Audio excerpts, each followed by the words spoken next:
So this is for every artist out there जो घर में इस वक्त बैठा हुआ है और कहीं ना कहीं किताब में कुछ लिख रहा है. मैं भी आप ही की तरह एक आर्टिस्ट हूँ. Keep going and never ever stop. This is for all the dreamers out there.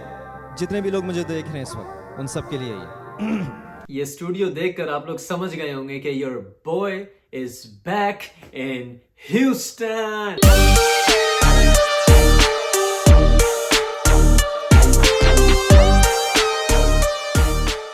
आज मैं आप लोगों के साथ शेयर करना चाहता हूँ अपना experience of being on television Dawn news for the first time in Pakistan. So here is the background. ये किस तरह हुआ, मैं टीवी पे कैसे आया, मैं आपको सब बताता हूँ डिटेल में. और ये देखें, ये गिरा फोन, ओ बच गया. अरे वाह भाई वाह. और फिर मतलब when you started doing this yourself, when did you decide कि किस पॉइंट पर आपको लगा कि अच्छा ओके ये मेरा करियर पाथ है? ये basically at a very young age, like I said 13 में स्टार्ट किया. तो व्हेन आई वाज 15-16 तब मैंने डिसाइड किया था कि यार इस चीज़ को मुझे आगे लेके जाना है. शुरू में मैं इंग्लिश में करता था, लेकिन फिर hip hop is all about representing your people, देसी लोग. तो फिर मैंने उर्दू में लिखना शुरू किया और उसके साथ सॉन्ग्स वगैरह बनाए और यही फ़ैसला किया कि मैं अपने लोगों को रिप्रेजेंट करना चाहता हूँ और जितना पाकिस्तान का नाम, देसी लोगों का हमारा नाम रोशन करना चाहता हूँ. तो मैं काफ़ी कोशिशों में था कि मैं टेलीविज़न पर आऊँ, पाकिस्तान आया हूँ तो यहाँ पे अपने आप को मैं रिप्रेजेंट कर सकूँ कि मैं क्या करता हूँ, मैं कौन हूँ और मुझे जो लोग फॉलो करते हैं मैं उनको कुछ इंस्पायर कर सकूँ. तो मैंने बड़ी कोशिशें करी, मैंने बहुत सारे लोगों को मैसेजेस किए. तो इत्तेफाक से मेरी किस्मत खुल पड़ी और मैं पाकिस्तान के टेलीविज़न पर आ गिरा. No, that's not what happened. Here's how this thing happened. I mean, it's true, I did message a lot of people. But एक दिन मुझे मैसेज आता है एक मेरे दोस्त का.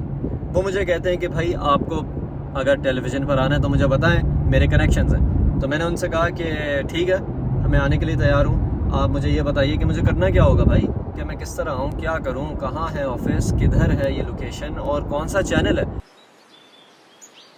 सो here's something very funny that happened. मैं घर से बाहर निकला और मैंने देखा सामने कि एक गाड़ी खड़ी हुई है. अब मैं यही अज्यूम करूँगा कि यार ये गाड़ी मुझे लेने आई है. तो मैं जाता हूँ और मैं डायरेक्ट उस गाड़ी में जाके बैठ जाता हूँ. और फिर वो मुझे कहता है कि सर चलें. तो मैंने कहा जी चलें. तो कहता है कहाँ जाना है. मैंने कहा जी डॉन के दफ्तर जाना है. तो कहता है कि वो कहाँ है. अब मैं सोचता हूँ कि यार ये क्या इनको नहीं पता होगा. तो मैंने कहा सर आप मुझे लेने आए तो आपको पता होना चाहिए वो कहाँ पर है, मुझे तो नहीं पता. तो वो मुझे कहते हैं कि आप रेहान भाई हैं. तो मैंने कहा कि नहीं, मैं तो हम्माद हूँ.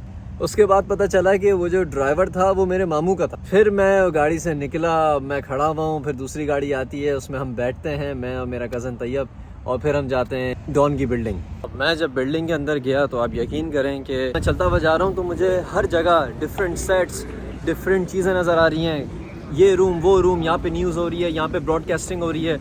तो मैं तो पहले देख के हैरान हो गया. अब आपको पता है कि अपना भी एक स्टाइल है, तो ऐसा लगे नहीं कि मैं पहली दफ़ा यहाँ पर आ रहा हूँ. तो मैं भी अपने एक स्टाइल में ही वॉक कर रहा हूँ वहाँ पे ना. लेकिन अंदर से तो गुब्बारे फूट रहे थे मेरे दिमाग में, लड्डू फूट रहे थे जिसे कहते हैं. गुब्बारे फूट रहे थे या लड्डू? कमेंट्स में बताएंगे गुब्बारे फूटते हैं या लड्डू फूटते हैं. अच्छा, तो शो शुरू होने से पहले मैंने जो है काफ़ी प्रैक्टिस करी थी. मैंने वो सारे इंटरव्यूज़ देखे थे अपने सारे फेवरेट आर्टिस्ट के जो शोज़ पे जाते हैं और इंटरव्यूज़ देते हैं. तो मैं बहुत ज़्यादा प्रिपेयर था. लेकिन जैसे मैं अपने सेट के अंदर गया और जब मैंने देखा वो कैमरास, वो लाइटें, तो अब यकीन माने मैं सब कुछ forgot every single thing that I was gonna say. लेकिन जैसे ही हम ऑन एयर हुए तो कसम से मैं झूठ नहीं बोल रहा, जितनी भी नर्वसनेस थी, जितना भी प्रेशर था, जितना भी खौफ था, वो सब दूर हो गया. और मुझे ऐसा फील होने लगा कि यार ये तो मेरे बाएं हाथ का खेल है. 3 ऐसी चीज़ें जो कि आपके पेरेंट्स आपको कभी नहीं देंगे. कभी नहीं देंगे. मेरे ख्याल से उन्होंने जितना दिया है वही बहुत है मेरे लिए. तो ऐसा नहीं है कि वो कुछ नहीं देंगे. आई गेस गालियाँ नहीं देंगे. Very good. I don't know if that was confidence और if it was self belief, लेकिन ऐसा लग रहा था जैसे कि मैं ये रोज़ाना करता हूँ. At least that's what I told my self. By the way, आप लोग सोच रहे होंगे कि रमज़ान चल रहा है और मैं रमज़ानों में जिम जा रहा हूँ, क्या सीन है.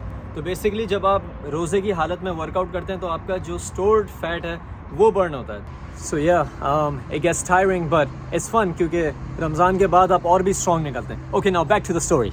तो मैं टीवी पर भी आ गया, इंटरव्यू भी हो गया, सब कुछ कंप्लीट हो गया. अब मैं आपको बताता हूँ कि मेरी फैमिली का और मेरे दोस्तों का क्या रिएक्शन था जब उन्होंने मुझे पहली दफ़ा टीवी के ऊपर देखा. It was the first time ever that my dad said that I looked like a hero. जब अम्मी ने मुझे देखा टीवी पे तो अम्मी कि आंखों में आंसू आ गए थे। और जब मैंने अपने भाइयों के साथ शेयर किया तो उन्होंने कहा कि भाई तुमने जितने भी सवालों के जवाब दिए वो तो सरासर झूठ है। Overall man, the support and the reaction not only from my friends and my family but also from the fans was unbelievable. It was so overwhelming and I'm just happy कि मुझे मौका मिला कि मैं अपनी फैमिली को, अपने fans को, अपने म्यूज़िक को रिप्रेजेंट कर सकूं पाकिस्तान के टेलीविज़न के ऊपर। तो ये मेरे लिए बहुत ही खुशकिस्मती की बात थी और बहुत ही ऑनरेबल बात है। So yeah, making it to the national television was a journey within itself. It took a lot of hard work and it wouldn't be possible without the support that you guys have shown me from day one. And I hope that I keep on inspiring you guys, at least one of you. So thank you for watching and I guess I'll see you guys in the next vlog. That's only if you guys want to see these vlogs because you know I'm not a vlogger. Subscribe and I love you, man. Take care.